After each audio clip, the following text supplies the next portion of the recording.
Today is the potentially terrifying topic of sharing God, sharing God. If I had to ask you what Jesus' most earnest desire was for his disciples, what do you think it was? Some of you might think, well, it was that they know that they're loved by God. And I'm sure that he wanted that for them. Absolutely. Maybe you're thinking, well, he wanted them to love others. That was his whole thing. And of course, that was huge in his teaching and in everything that he did. And yet, when it was time for Jesus to leave the earth, he gathered his followers together, and he didn't talk to them again about the love of God, as important as that was. He didn't talk to them about loving their neighbor, as important as that was to him. He gathered them together as he was about to leave the earth, and he talked to them about sharing the message. Let's read the words that he spoke in Matthew 28. Jesus came to them and he said, "All authority in heaven and on earth has been given to me. Therefore, go and make disciples of all nations, baptizing them in the name of the Father and of the Son and of the Holy Spirit, and teaching them to obey everything I've commanded you. Surely I am with you always to the very end of the age." We thank God for his word this morning. We know this passage as the Great Commission. A commission is when somebody instructs or commands somebody to do something. But it's also an act of trust. If you commission somebody to do something, you trust them to do it, right? And so Jesus that day, as he was about to ascend back into heaven and leave the people to do the work, he gathers them, ordinary people like you and I, a group probably very much like this. And he says, I'm entrusting you the work of sharing what I've done, of going out and telling others what's been going on here. Tell people the good news. Teach them what I've taught you, and the world will change if you do. I can imagine those words ringing in their ears. Whatever they did for the rest of their lives, I can imagine them going back to that moment and saying, remember what he said just before he left? That's what it's all about. And yet, if there's one part of our lives that as Christians we often struggle with, it's this. It's sharing our faith.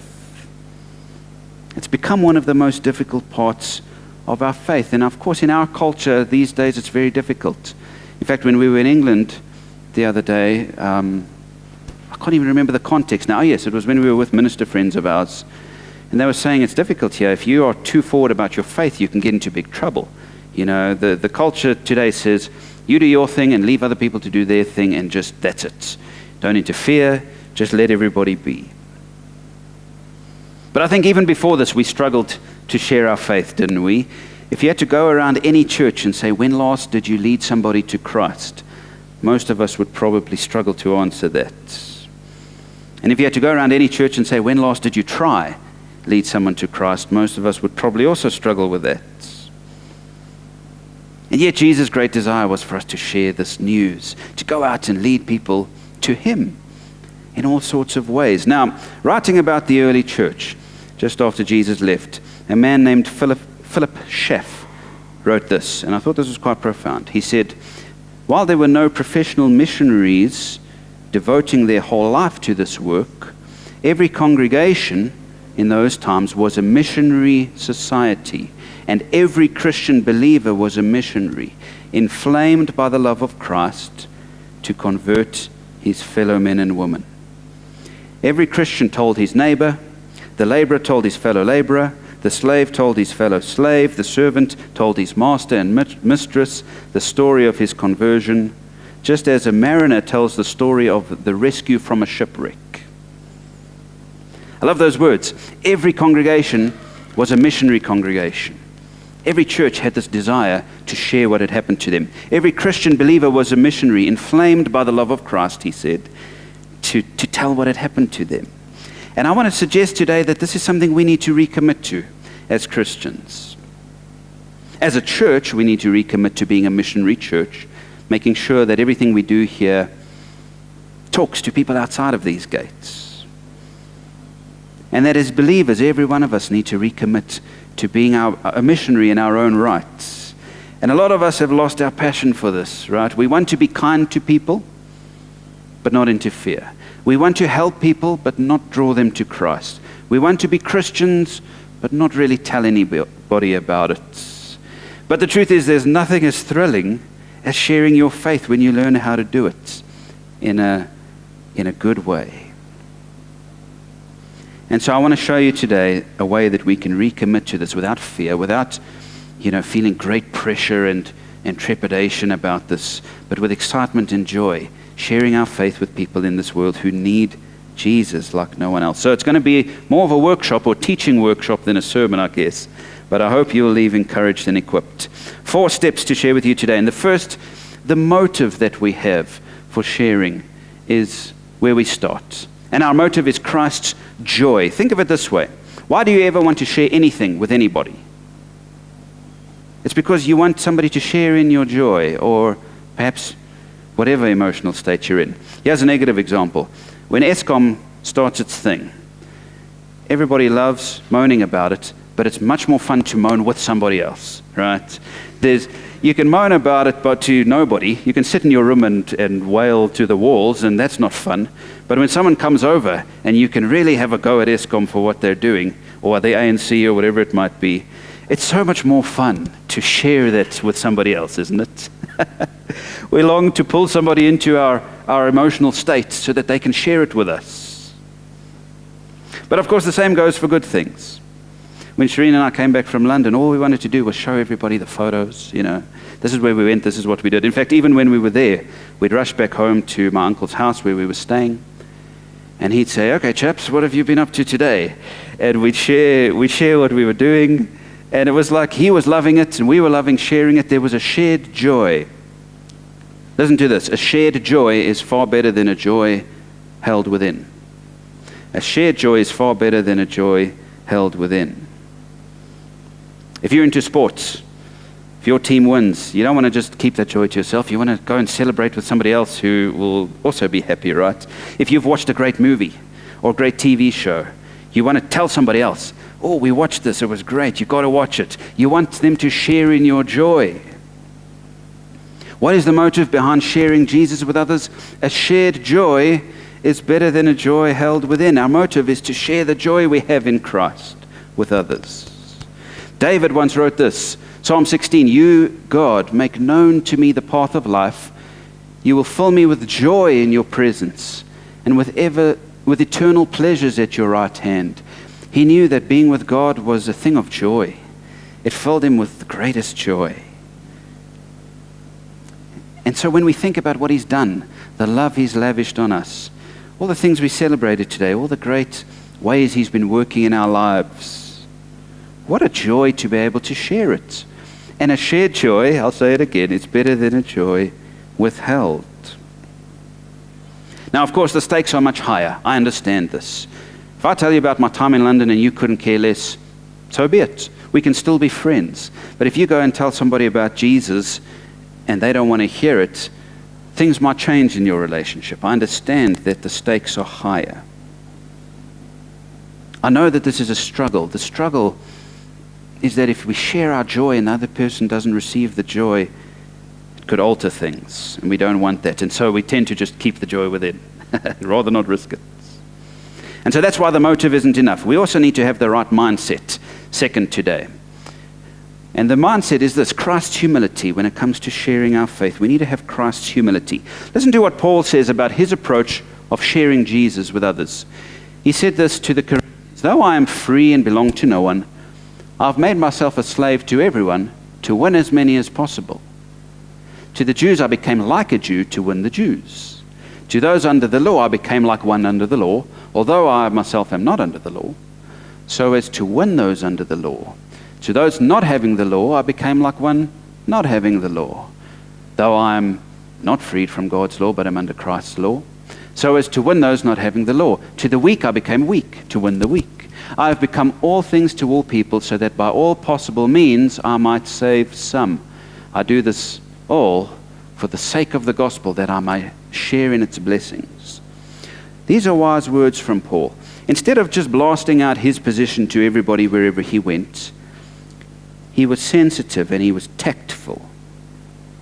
And he figured out what this type of person needed and became that to them, so that he could sensitively share Christ with them. That humility is essential. It really is essential. There's a sense of humility about Paul that many modern evangelists don't have. A lot of evangelists I've seen today jump into people's lives and bludgeon them with the good news, and the people go running. And Paul didn't do that. If somebody was weak, he became weak with them so that he could make a connection with them and at the right point share Christ. It's imperative that we have a mindset of humility when we go about sharing our faith. People will not respond to us if we try to frighten them or force them into the faith. It doesn't work. They go running for the hills if we try to frighten them. There are horror stories of the church frightening people into the faith, burning people at the stake who don't believe and stuff like that. Terrible.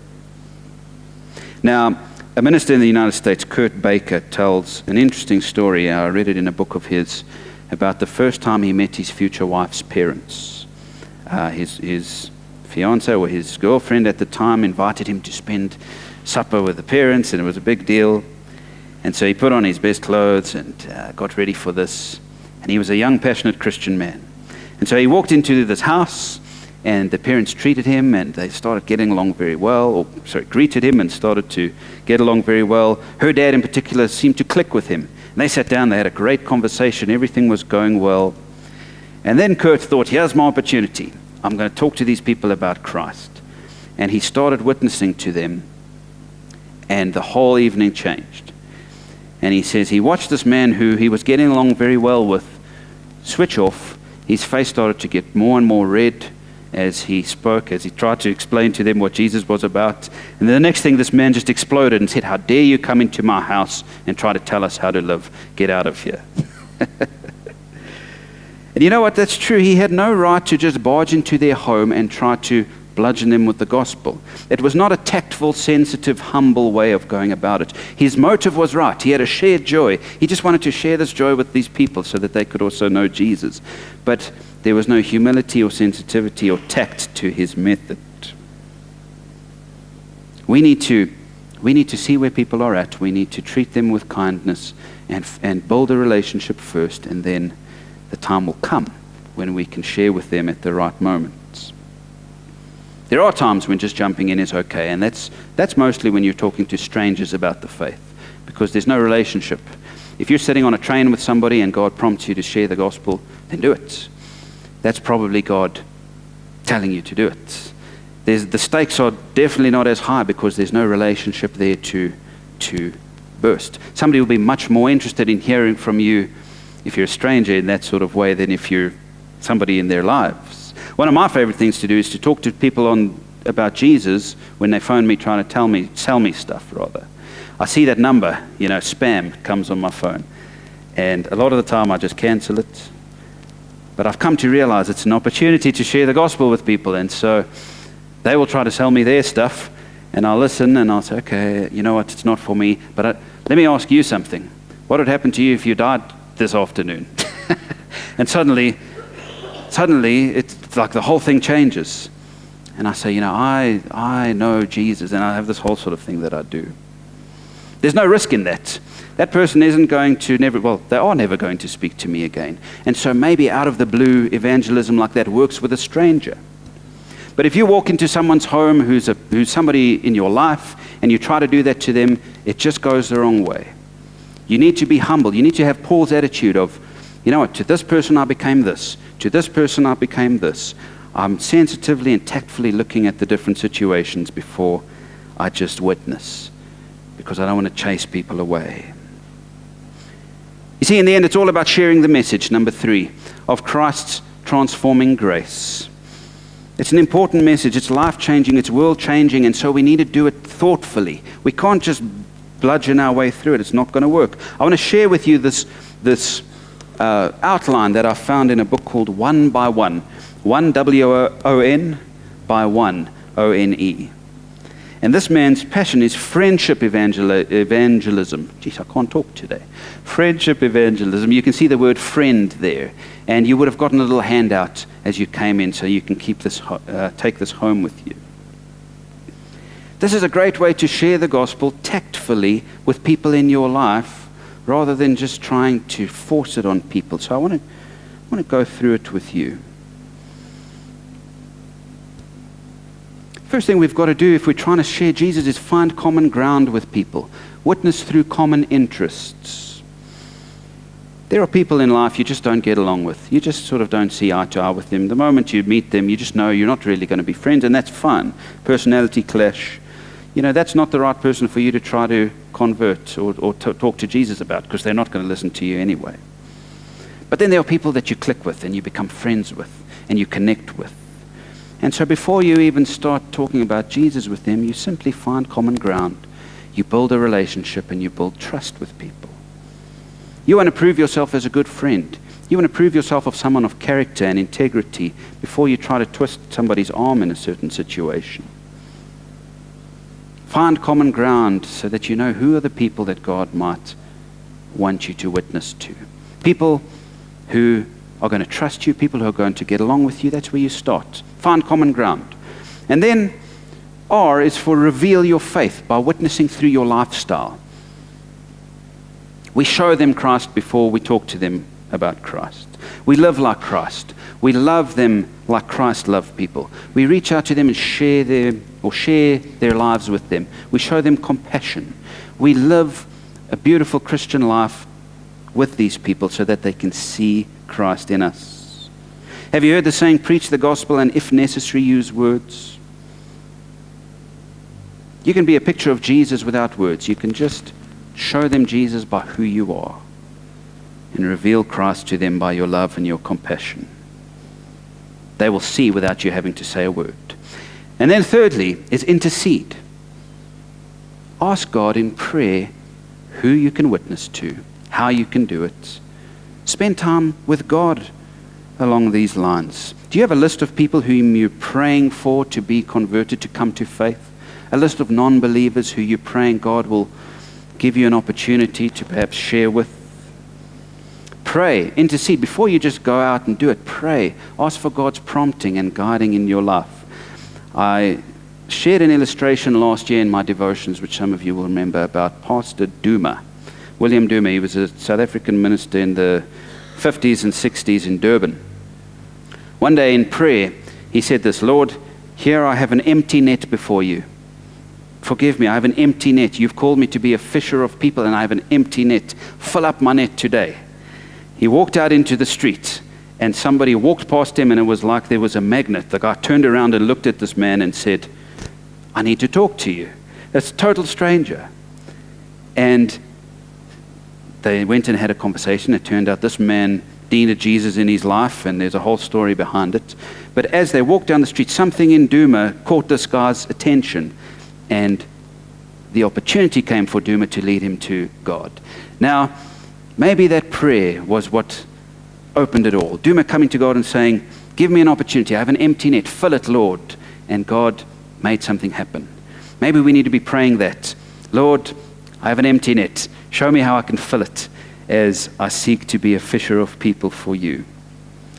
So find common ground, reveal your faith, intercede, and then express your faith by witnessing through your lips, by speaking about God.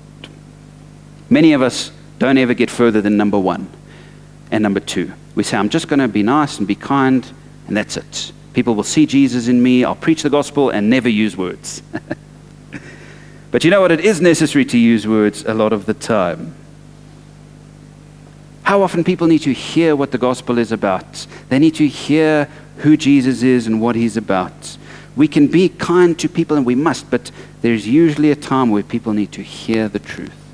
And if you've got that relationship with them already, the time will come for you to express it. Here's an idea. Write out your conversion story. Maybe before the day is done, try this. Sit down and write out how it is that Jesus saved you, what he means in your life, and sort of get to know it so that you can share it with somebody. Prepare in a way so that if anybody ever asks you, or if you ever have the opportunity to share about Jesus, you don't go, what do I say now? But you know exactly how you're going to share your story. Write it out. Start by sharing it with your family who are already in the faith, who you know you don't have to try evangelize, you just practice with them. Or start with your small group or people that you trust in the church so that you get used to saying it out loud. Preparation is key. Peter, in fact, in one of his letters to the church, said to them, always be prepared to give an answer to somebody who asks you to give the reason for your hope. Always be prepared. And so I want to encourage us today. Let's be prepared so that when the time comes to express our faith, we don't search for words, but we know how we can share with people what Jesus has done for us. So, find common ground, reveal your faith, intercede, express your faith when the time comes, and ask God for those opportunities. And once you've done it, you can do the last two steps, which is nurture people by bringing them into church where they find teaching and fellowship and prayer, and then eventually discipling people to be full followers of Christ, getting them to that point. Do you see the difference between this type of an approach and jumping in and just trying to share the good news the first time you walk into someone's home? This is a little bit more sensitive and tactful and humble. And you know what? People still might not be receptive. Maybe you get to that E part and you start expressing your faith and people just turn off. That's okay. Don't force it. Don't push it. But try it, please. Let's be people who are trying at least to share the good news. We're going to fail at times. Be prepared that you're going to fail and people aren't going to say yes. But you'll be surprised how many people are open to hearing the good news when we start sharing it. Now, I know we're short on time, so I'll wrap it up now. Maybe you're thinking, this is just not for me. You're sitting here, you're going, this is for other Christians. I just don't have it in me. I'm a quiet person. I'm private, whatever. I don't have the courage to do this sort of thing. Let me share one last thing. The means, the way that we can actually get this going is by recognizing Christ's presence with us. Did you see the very last line that he said in Matthew's gospel when we read it earlier? He told them, go share the faith, go and tell people, make disciples. And then he said, surely I am with you always to the end of the age. I am with you. You don't have to worry. I'm with you. You don't have to do it by yourself. I am with you. And in fact, in Luke's account of Jesus' last moment on earth, he has Jesus saying this in Acts chapter 1. You will receive power when the Holy Spirit comes on you. And then you will be my witnesses in Jerusalem and in all Judea and Samaria and to the ends of the earth. In my own strength, I'm not going to get it right. If I just try to do it by myself, I'm going to fail. But if I know and believe with all my heart that God is with me and He's filled me with His Spirit, I'll be able to do this. I can't tell you how many times God's prompted me and I haven't done it. I used to take the car train to work, and even before that to college. And I would sit in the train and someone would jump in and I'd think, maybe this is the person I need to share the gospel with. And I'd say, nah, not today. Time and time again. But you know what? It was all up to me in my own mind. I was like, I had to build up the self-confidence to do it by myself. And if only I'd known as I do now that I'm filled with the Spirit and that Christ is with me, I think there would have been a boldness like I have now that I wish I had had then. Better to try and fail than never to try at all, friends. This is important work. We've been entrusted the great work of sharing the faith, and we have God with us. We have His promise that He's with us when we try. Let's leave here every Sunday with a message to share. Maybe you're stuck on, it's not there anymore. Maybe you're still stuck on F, on finding the people to do it. That's fine. Do it. Get through that part and go on to the next one. Maybe you haven't gotten to that E part. That's fine, but try. Ask God for how you can go and share your faith and where you are in this little outline. And I promise you, He's going to give you opportunities. And once you start, it's addictive. Once you do it once or twice, that becomes your lifestyle. Let me close with a story. John Wesley was once stopped by a man with a knife, demanded his money or his life in those highway theft days of the 1700s. Wesley gave him all his money and then said, before you go, sir, I want to share with you the good news. And so the man turned around and he said, I'm never going to see you again, and so just know Christ has died for you and He will cleanse all your sins if you give your life to Him. And so the man ran away. Years later, Wesley was going out of a church he'd been preaching in, and the stranger introduced himself and said, I was the one who took your money from you that day. And he said, that line that you said to me about Christ washing away my sins changed my life. I went and spoke to somebody else about it, gave my life to Christ, changed my ways. I'm now a man of God. A simple moment of just witnessing.